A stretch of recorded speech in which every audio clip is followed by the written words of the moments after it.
నాన్న నీ గుండె పైన నడక నేర్చుకున్నానని, నీ చూపుడు వేలితో లోకాన్నే చూశానని,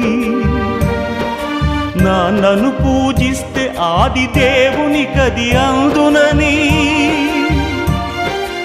అమ్మకు బ్రహ్మకు మధ్యన నాన్నే ఒక నిచ్చెనని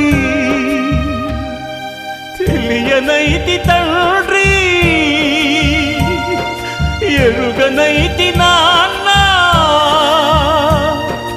నాన్నంటే నడిచే దేవాలయమని మరచితిని, ఆత్మజ్యోతి చేతుల ఆర్పివేసుకుంటిని. మరచిపోయి కూడా నన్ను మన్నించొద్దమ్మా, కలనైనా నన్ను కరుణించు.